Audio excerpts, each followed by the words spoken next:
Chapter 4. The Portal. "You need to flee," shouted Toll. "This will not end well." "Why not?" asked Cam. "Can't we just tell them what you told us?" "They will not listen, not with Brobor at their lead," replied Toll. "He used to love Shamia, but she wanted nothing to do with him.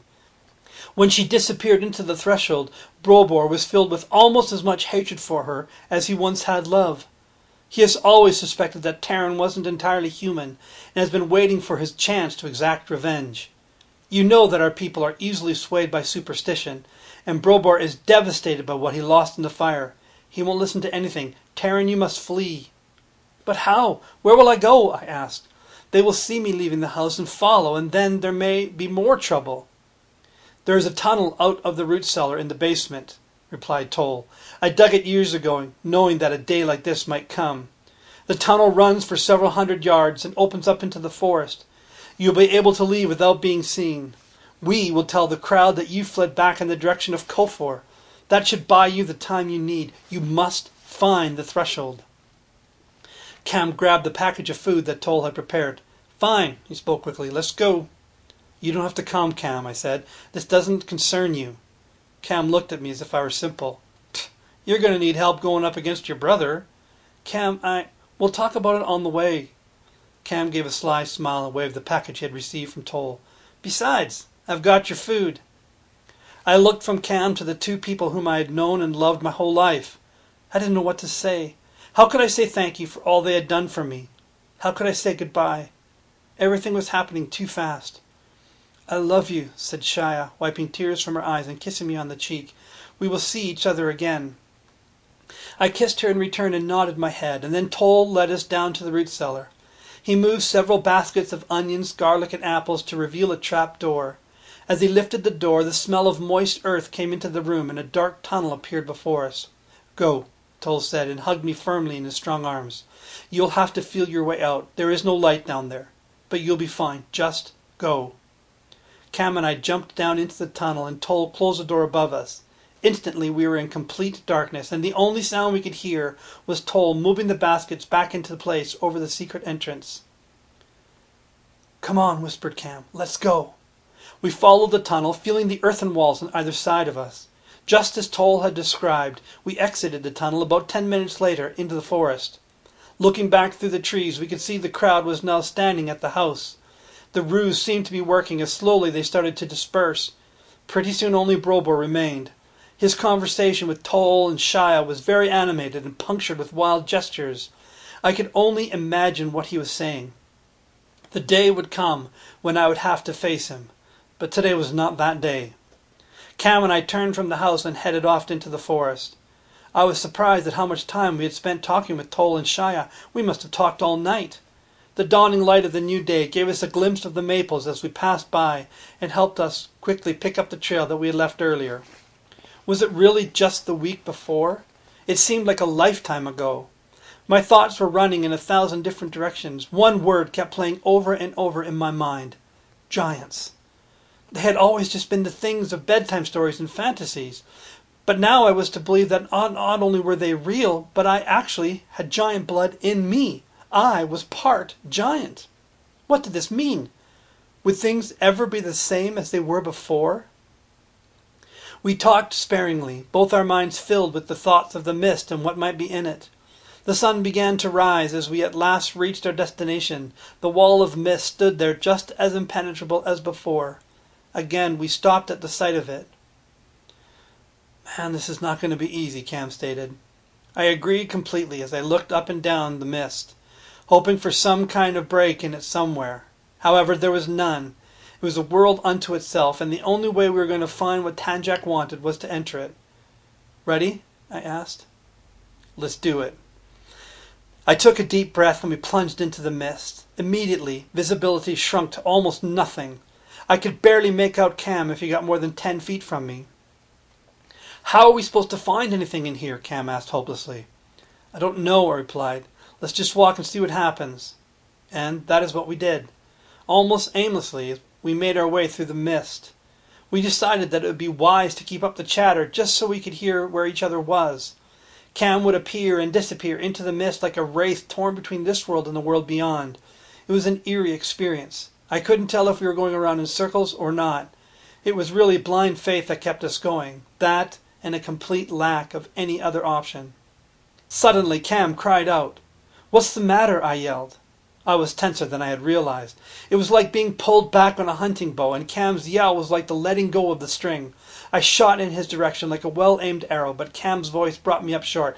"Stop! Don't take another step," he warned. "Why?" I asked. "What's wrong?" "I'm standing right near the edge of a cliff. I just about fell over it," he said in a shaky voice. "What? A cliff? Out here?" I asked incredulously. "Just come forward very slowly. You'll see for yourself," replied Cam. I inched my way towards his voice, and slowly, as if materializing out of nothing, a huge, gaping chasm appeared before me. Cam was there, holding on to a young sapling and peering over the edge.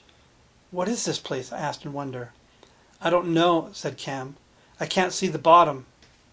What we could see was a pile of huge broken rocks that went down and down, disappearing into the mist after about 15 feet. We couldn't see the other side as the fog swallowed that up as well. Carefully, I began to pace around the rim of the cliff. I could hear Camarak's voice as he called down into the empty space. I realized, after only a moment, that I was walking in a slow arc. Cam's voice seemed more like it was coming from across the empty space than from behind me, and then his voice seemed to be coming from up ahead of me. And within several minutes I was standing beside him again, after having circumnavigated what now appeared to be a huge hole in the middle of the forest. "This is really bizarre," said Cam after I told him what I discovered. "You're telling me," I replied. "I wonder what's down there." As if in response to my request, the fog lightened slightly for a few moments, causing Cam to point and yell. "Look!" We could now see the bottom of the pit. It was about 50 feet below us, and near the bottom there was a yellow coat. It looked a lot like the one I'd seen on the man fleeing the scene in the maples. "Well, I guess we know where he went," Cam said. "Maybe," I responded. "But if he went down there, why can't we see him?" "I don't know," Cam replied, pausing a moment to consider. "Maybe he threw his coat down there to set up a false trail." "You could be right about that," I said, considering. "But I think we have to go down and check it out to make sure. I have a strange feeling about this place, as if it is more than it seems. Maybe there's a hiding place down in the rocks that we can't see from here." Out of my pack I pulled the rope that I had brought. Tying one end to a tree, I threw the other over the edge of the cliff. "Ready?" I asked Cam. Cam nodded, and over I went. Once I reached the bottom, I called up to Cam. I could feel the vibration of the rope as Cam began his descent. He arrived in moments, and we began to look around the base of the pit. The rocks were piled up haphazardly all around the bottom of the grotto. Some of them were the size of dogs, others bigger than me. I picked up the yellow coat. It was old and worn, and of a style that I didn't recognize. "Over here," Cam said. I went to the far side of the pit. There was a dark space between a couple of the larger boulders. I looked into the hole. "The portal," I stated. I don't know what convinced me, but I was sure of our discovery. I stood there, making no attempt to go through it. "What's wrong?" asked Cam. "I don't know," I replied. "It just doesn't make any sense. Why would Tanjak want me to go into the portal when he could just as easily have talked to me out here? What is in there that has made him so desperate for me to follow?" "The guy's probably crazy," replied Cam. "And anyway, you aren't likely going to be able to figure it out standing here. I think there's only one way that we're going to solve this puzzle. We've got to go in there." "Well, what about you?" I asked. "You're not part giant. You can only be in there for 3 days at the most." "Well, then we'd better make these next 3 days count," Cam replied. "Thanks, Cam," I said, looking at my friend. "I don't think I could have done this without you." "Sure you could have," Cam smirked. "I'm just coming along so you don't have to."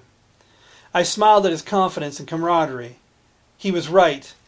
We had to make these next few days count. I looked once more around the pit as if to say goodbye, and then I stepped into the hole in the rocks. Whatever lay ahead in the threshold, we were committed to seeing it through. And in that moment, with Cam right behind me, I even allowed myself a moment of hope.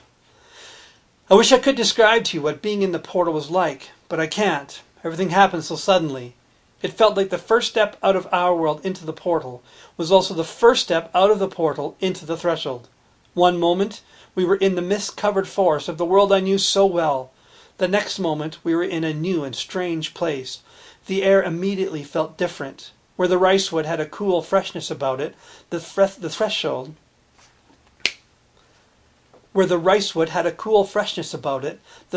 felt warm and muggy. Almost immediately I felt sweat begin to bead on my forehead, and the trees were very different here as well. I've always loved the trees of the ricewood. Their size and grandeur were unmatched anywhere else that I knew about. But if I could have transplanted even the tallest tree from the ricewood here, it would have seemed like a dwarf. What stood before, stretching in every direction, was a forest of the largest trees I had ever seen. Looking up, I could hardly make out the tops of any of them, and even the smallest of them must have been over 250 feet high. Cam and I were in awe. I walked around one tree, measuring it with the spans of my arms. It was over 90 feet around the base. "Are you sure this isn't the land of the giants already?" Cam asked in wonder. "Sure looks like it," I replied, "but I don't think so." "So what now?" Cam asked. "Any idea which direction to head?" "Not a clue," I responded, "but somehow I don't think my brother's going to keep us waiting." Almost as soon as I said this, we heard something crash in the woods off to our left. Instinctively, we both went into a crouch and tried to peer in the direction of the sound, hoping for some indication of what was out there. But nothing happened. There was no movement and no more sound. "Stay here," I said. "I'm going to check it out." This was often how Cam and I tracked together. One would move in the direction of a particular sound while the other would hang back watching from a larger perspective. That way, if the creature tried to sneak out and away from the first person, the second could see it and its direction of escape. Cam nodded and backed against one of the massive trees. With as much stealth as I could muster, I began my slow approach towards the area where we heard the sound. While there was a lot of bracken and even some brambles scattered around the forest floor, there was enough space in between that I could travel in almost total silence, which was a good thing, because total silence seemed to be the general sense of this threshold forest. My heart was beating heavily in my chest. If we could somehow get a jump on Tanjak, we could find out more of the information that we were so desperately lacking and hungering for. I tried to conceive of a plan of subduing him before he could get the upper hand with us. I ran through a quick list of details that I knew about him. He was bigger than I was, so his strength was likely going to be greater than mine. He grew up in these woods, so he would know better how to navigate around them. He knew we were coming and was anticipating us, so he could have, and likely would have, been watching and waiting by the portal. And he had a bent towards evil and violence, which meant, "Taran!" Cam's voice cut through the stillness of the wood like a crack of lightning, and I knew I was already too late.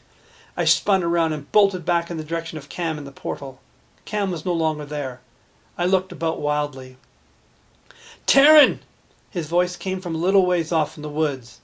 What was he doing over there? I sped in the direction of his call. What I saw on my arrival nearly made my heart fall out of my chest. A huge gaping pit stood in between two large trees. It was obviously a trap of some sort, the kind the hunters back home used to dig, but much, much larger. Standing at the far edge of the pit stood Cam. The look of terror in his eyes was unmistakable. And no wonder. He was almost ready to fall into the pit.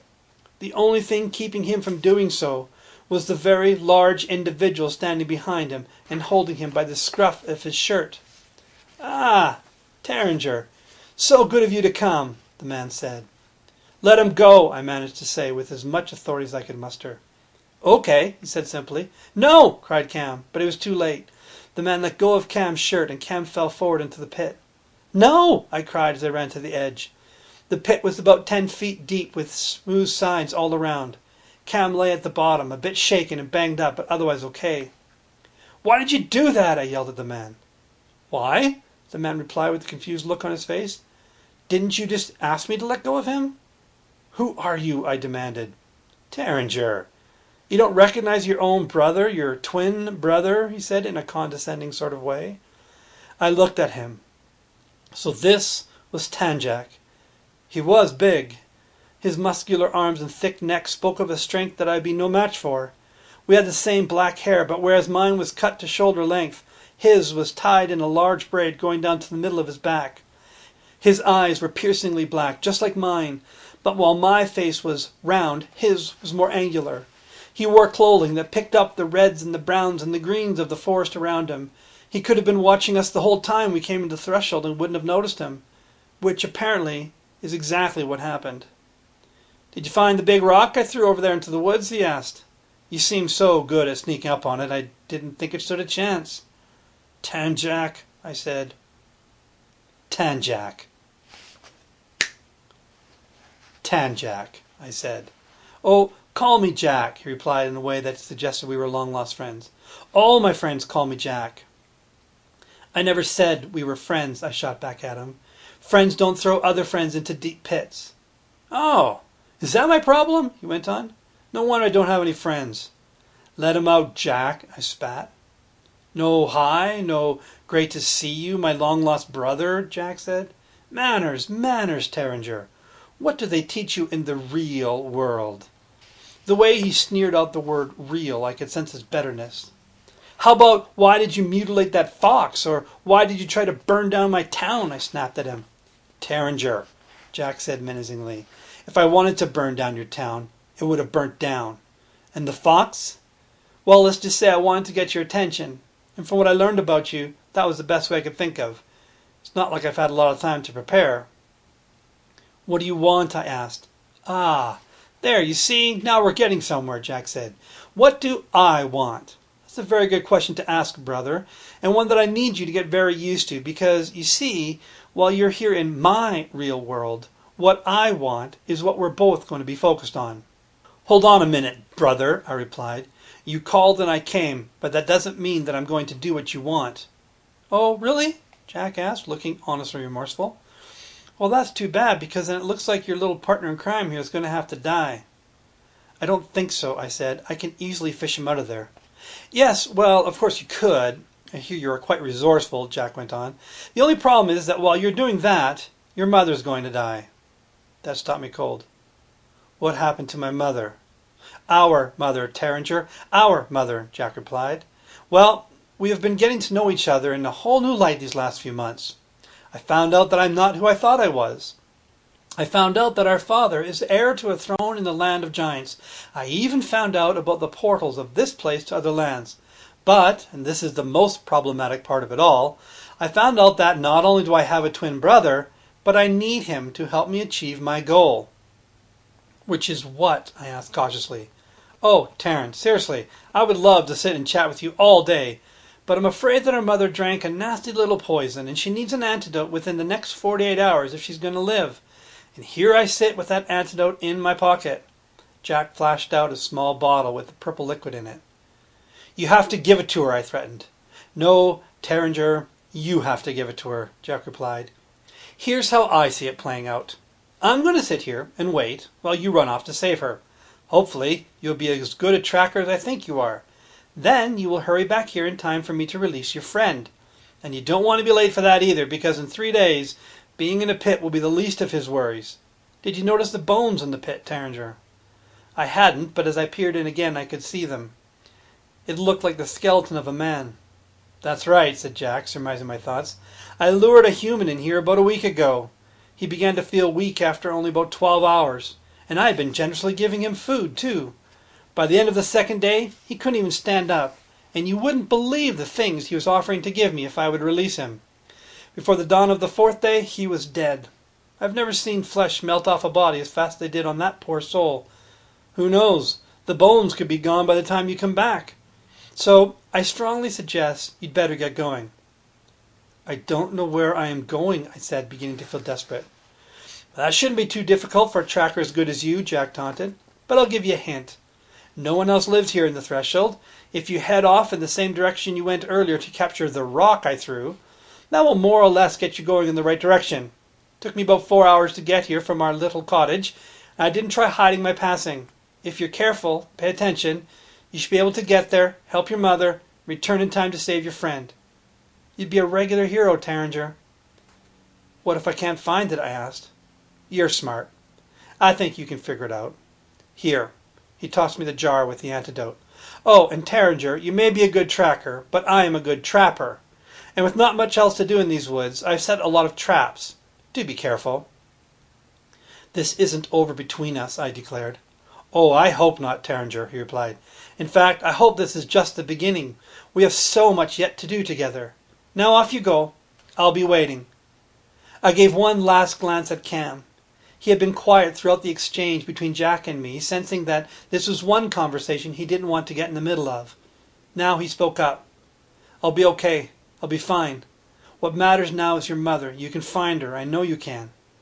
"Thanks, Cam," I said with more optimism in my voice than I actually felt. "I'll be back for you. You can count on me." "I know," he said. "I always have." I readjusted my pack, and without another backwards glance I plunged off into the forest in the direction I had gone earlier. This time stealth was not my priority. With as close a balance as I could find between speed and care, I headed away from my best friend, who was trapped in a pit and on the road to death, and headed towards the unknown location of my mother, who might be dead by the time I found her. I had never felt so hopeless in all my life. Everything was going as Jack wanted it to go. He was holding all the cards. Somehow I had to find a way to take some of the advantage back. But in a strange land, where death was looming all around me, I had no idea how that was going to happen.